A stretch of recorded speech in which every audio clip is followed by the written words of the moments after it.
सभी मित्रों को बेस्ट स्टडी क्लास की तरफ से प्रणाम। आज हम आपके लिए कुक्कुट उत्पादन तथा प्रबंध अर्थात पोल्ट्री प्रोडक्शन एंड मैनेजमेंट की एक क्लास लाए हैं। यह क्लास हम कल शाम को 8 बजे लाइव चलाने वाले थे, परंतु किसी कारणवश इसे नहीं चला पाए। तो यह क्लास हमने आपके लिए अब लाए हैं। तो क्लास में देरी ना करते हुए बढ़ते हैं आज के महत्वपूर्ण प्रश्नों की तरफ। यह प्रश्न आपकी परीक्षा के लिए बहुत ही महत्वपूर्ण है, तो समय को ना बिल्कुल नष्ट करते हुए अपनी आप पढ़ाई कीजिएगा। बेस्ट ऑफ लक एग्जाम के लिए। बढ़ते हैं आज के पहले प्रश्नोत्तर की तरफ। आज का पहला प्रश्न है, अंडे देने वाली मुर्गी को प्रतिदिन कितने आहार की आवश्यकता होती है? तो अंडे देने वाली मुर्गी को प्रतिदिन 120 से 180 ग्राम आहार की आवश्यकता प्रतिदिन होती है। बढ़ते हैं दूसरे क्वेश्चन की तरफ। मुर्गी आहार में मछली का चूरा किस पोषक तत्व को प्रदान करता है? तो वह प्रोटीन की पूर्ति करता है। अब बढ़ते हैं अगले प्रश्न की तरफ। मुर्गी आहार में सीप का खोल मुख्य रूप से किस तत्व का स्रोत है? तो वह कैल्शियम का मुख्य रूप से स्रोत होता है। अब बढ़ते हैं अगले प्रश्न की तरफ। मुर्गी में सेंक तथा चोंच का रंग उड़ जाना किस विटामिन की कमी का लक्षण है? तो वह विटामिन ए की कमी का लक्षण है। मुर्गी की सेंक तथा चोंच का रंग उड़ जाना, तो वह विटामिन ए की कमी का लक्षण होता है। इसी प्रकार बढ़ते हैं अगले प्रश्न की तरफ। मुर्गी के शरीर का भार कम हो जाना किस पोषक तत्व की कमी का लक्षण बताता है? तो वह प्रोटीन की कमी को दर्शाता है। इसी प्रकार बढ़ते हैं नेक्स्ट क्वेश्चन की तरफ। मुर्गी आहार में ग्रिट कौन सा खनिज प्रदान करता है? तो मुर्गी के आहार में ग्रिट कैल्शियम खनिज प्रदान करता है। बढ़ते हैं अगले प्रश्न की तरफ। VWD का पूरा नाम लिखिए। तो मित्रों यह क्वेश्चन बहुत ही महत्वपूर्ण है, इम्पोर्टेंट क्वेश्चन है, इसे हम नोट कर लीजिएगा। आपको बता दें, VWD का पूरा नाम बेसिलरी हाइट डायरिया है। अब बढ़ते हैं अगले क्वेश्चन की तरफ। पुलरोम या VWD के रोगजनक का नाम लिखिए। तो इसका सही आंसर है सोलोमोनेला पुलोरम। क्या है? सोलोमोनेला पुलोरम। अब बढ़ते हैं अगले प्रश्न की तरफ। मुर्गियों में किन्हीं दो विषाणु रोग के नाम लिखिए। तो इसका सही है रानीखेत व चेचक। इसी प्रकार बढ़ते हैं अगले प्रश्न की तरफ। मुर्गी में खूनी दस्त रोग का कारण लिखिए। तो आपको बता दें कि मुर्गी में खूनी दस्त रोग का कारण पाल्सीडिया नामक सूक्ष्म प्रोटोजोआ परजीवी के कारण होता है। इसी प्रकार बढ़ते हैं अगले प्रश्न की तरफ। किलनी बुखार टिक फीवर का कारण लिखिए। यह प्रश्न कई बार इस तरीके से पूछा जा चुका है कि टिक फीवर क्या होता है। तो आपको बता दें किलनी बुखार या टिक फीवर साइपोरोचीटा गेलिनेरम के कारण होता है। वहीं अगला प्रश्न, मुर्गियों में काक्सीडियोसिस नामक बीमारी किस प्रकार का रोग है?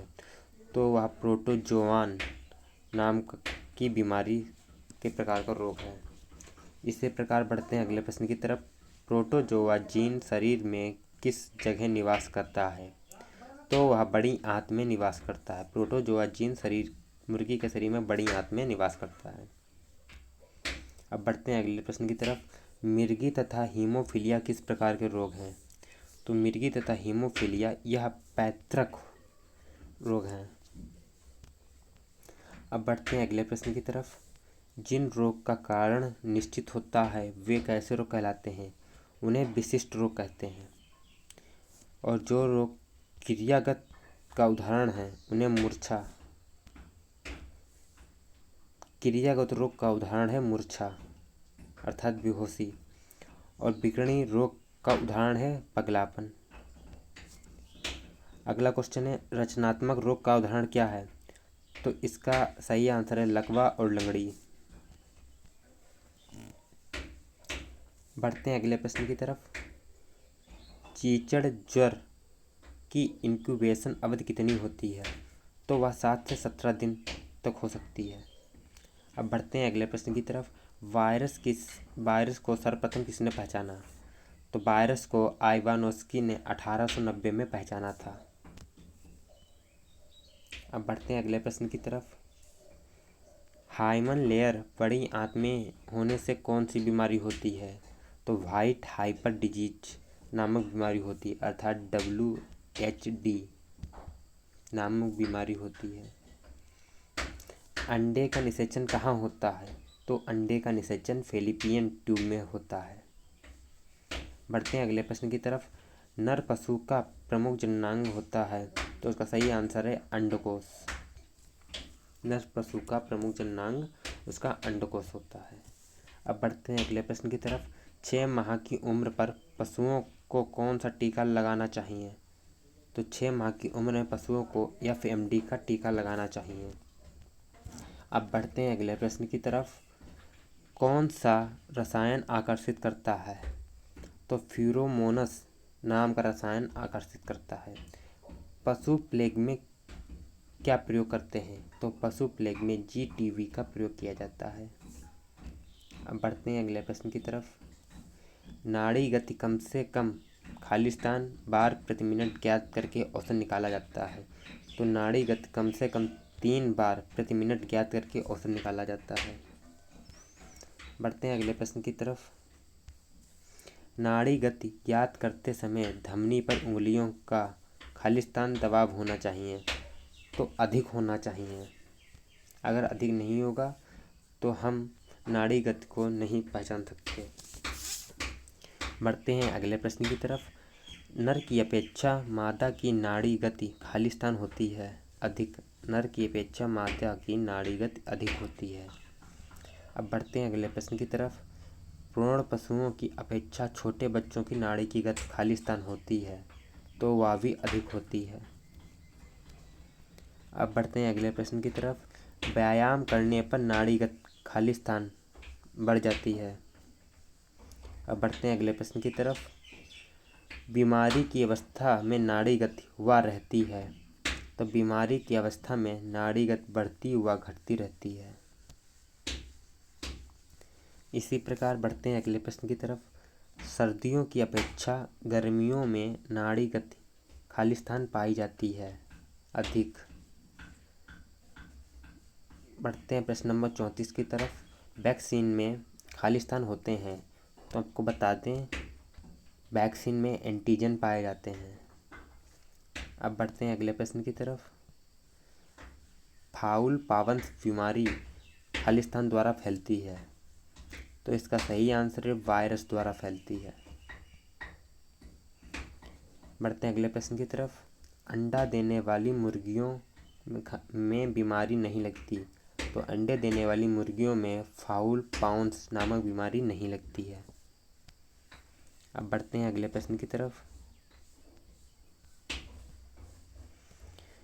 एस्केरिस की लंबाई खालिस्तान सेमी तक होती है, तो उसकी लंबाई 40 सेमी तक होती है। अब बढ़ते हैं अगले प्रश्न की तरफ। कैलोरी एक रसायन है, तो आपको बताते हैं कि यह एक जीवाणुनाशक रसायन है। अब बढ़ते हैं अगले प्रश्न की तरफ। सभी टीकाकरण प्रारंभ होने से पहले लगाने चाहिए, तो इसका सही आंसर है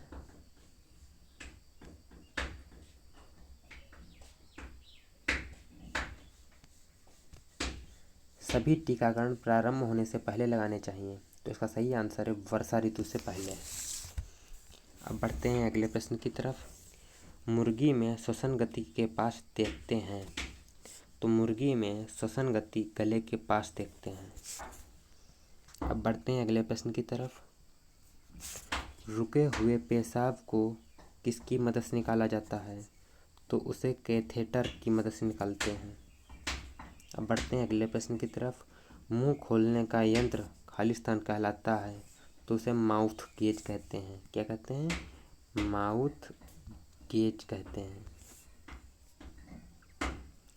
बढ़ते हैं अगले प्रश्न की तरफ। नर की अपेक्षा मादा पशुओं का तापक्रम अधिक होता है, तो यह बिल्कुल सत्य है। और नर की अपेक्षा मादा पशुओं का जो नाड़ी गति वो भी अधिक होती है। बढ़ते हैं प्रश्न नंबर 44 की तरफ। पाचन के समय तापक्रम बढ़ जाता है, तो यह बिल्कुल सही सत्य बात है। अब बढ़ते हैं अगले प्रश्न की तरफ।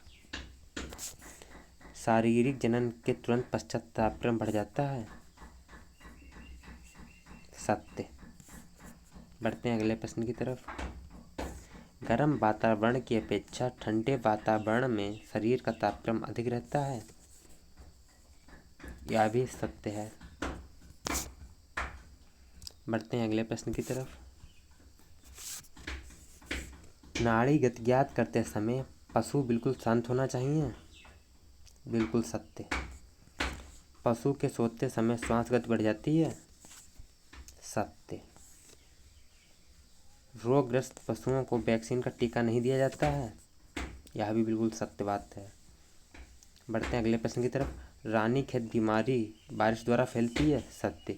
और यह बीमारी किसमें पाई जाती है, तो रानीखेत बीमारी यह मुर्गी में पाई जाती है। बढ़ते हैं अगले प्रश्न की तरफ। ईथर तथा नाइट्रस ऑक्साइड ऐसी औषधियाँ हैं जो बेहोशी लाती हैं, सत्य। बढ़ते हैं 52 नंबर क्वेश्चन की तरफ। 60 फुट लंबी तथा 20 फुट चौड़ी कुक्कुटशाला में कितने हाइड लेग होने हान पक्ष रखे जा सकते हैं, तो इसका सही आंसर है 90 पक्षी। अब बढ़ते हैं अगले प्रश्न की तरफ। 20 × 25 फुट आकार की कुक्कुटशाला में कितने हाइड लेग हॉर्न पक्षी रखे जा सकते हैं, तो इसका सही आंसर है 75 पक्षी। अब बढ़ते हैं अगले प्रश्न की तरफ। एक मुर्गी में अधिकतम कितनी मुर्गियां रखते हैं, एक मुर्गी घर में कितनी अधिकतम मुर्गियां रखी जा सकती हैं, तो एक मुर्गी घर में अधिकतम 250 मुर्गियां रखनी चाहिए। बढ़ते हैं अगले प्रश्न की तरफ। मुर्गी घर सदैव किस दिशा में बनाए जाते हैं, तो मुर्गी घर सदैव दक्षिण दिशा में बनाए जाते हैं। बढ़ते हैं अगले प्रश्न की तरफ। मुर्गी में दांत नहीं होते हैं, अतः इनमें आहार पीसने का कार्य किस अंग द्वारा किया जाता है, तो आपको बता दें कि मुर्गी में दांत नहीं होते हैं और आहार पीसने का काम इनका गिजार्ड अंग द्वारा होता है। अब बढ़ते हैं अगले प्रश्न की तरफ। मुर्गी के आहार में किस तत्व की कमी से अंडा उत्पादन कम हो जाता है, तो इसका सही आंसर है कैल्शियम की कमी से मुर्गी के आहार में अंडा उत्पादन की कमी हो जाती है। दोस्तों, अगर आपको हमारा यह वीडियो पसंद आया हो तो आप हमारे वीडियो को लाइक शेयर करिए और चैनल को सब्सक्राइब करके घंटा बटन दबाना ना भूलें, जिससे कि हमारे चैनल पे आने वाली सभी वीडियो का नोटिफिकेशन आपको अति शीघ्र प्राप्त हो सके। तो वीडियो देखने के लिए आपका बहुत बहुत आभार, धन्यवाद।